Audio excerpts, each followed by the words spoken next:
So, Mark, BTFC drawing 1-1 at Brighlingsea. Tell us what you thought of that. Very decent first half. I thought that we didn't take our chances. We should have been 2-3-0 up, 4-0 up, maybe at half time. And then second half, we've got done by a sucker punch goal in the first 3 minutes of the second half. And from there, Brighlingsea obviously wasted a bit of time, done what they can to try and keep themselves in front. And then we probably went a bit direct, in my opinion. Sam Deering coming off at half time was a big loss, and I think in the second half we didn't really play much football. It was all too direct, too long, and it just didn't really click in the second half. And we done well to get the equaliser through a penalty from Cunningham, but generally I think we should have won the game. Just poor finishing let us down, because we really should have had that sewn up before the second half.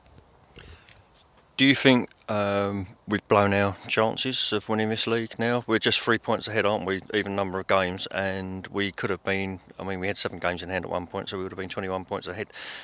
It's going to be tough, isn't it? Yeah, I wouldn't say we've blown it, but I think a 3-point lead with a slight goal difference doesn't really mean a lot. I think that can change within 1 game, 2 games. So I'd say that we may be slight favourites now, but it's definitely a 2-horse race now. Now we've got no games left in hand. That's it, in my opinion. I think it's between 2 teams. Unfortunately, I think it's not. Even though it's in our hands for 3 points, it's going to change week by week and game by game, and you could find yourself, by Saturday, you could find yourself level, or you could be 6 points clear. It's going to change every game, and I think it may stay like that. And I think with Dulwich playing 4 games next week, us playing a lot of games, you could see both of us dropping points. So I think it's going to be tough. We set up 3 at the back again tonight. Do you think we should maintain that away to Enfield on Saturday? I think we will. Whether we should or not, I'm not sure, because in some respects it works, because it allows us to play 3 in the middle of the pitch, which then allows Deering to really dominate the games in the middle of the park. And I like that fact, being able to have them 3 in the middle. But I thought we would have switched to a 4 at the back when we played Leatherhead, but we stayed with the 3 then. So yeah, I am surprised that we stuck with the 3 at the back, but he seems to be doing it, Harry. So I think he's going to stay doing it, to be honest with you. So I think we'll be 3 again at the back on Saturday.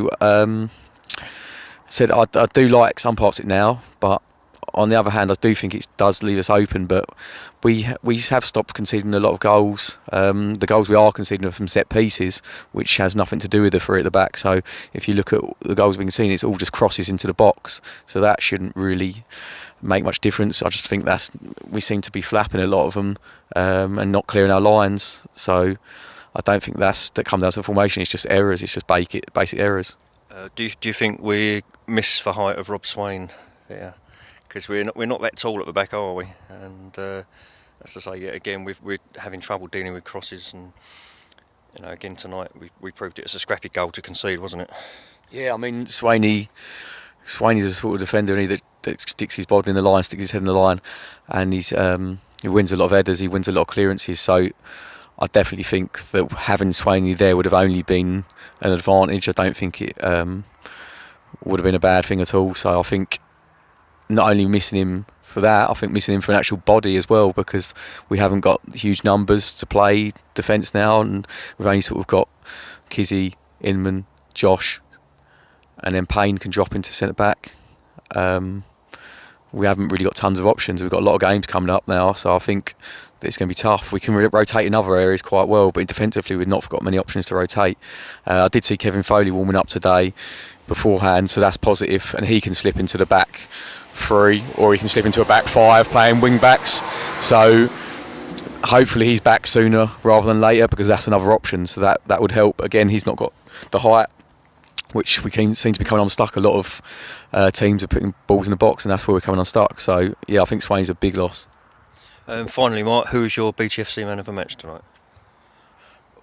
I'm going by the first half performance. I think Ricky Modeste had a strong game, so I'd give it to Rick. To be honest, I think Should have had a penalty.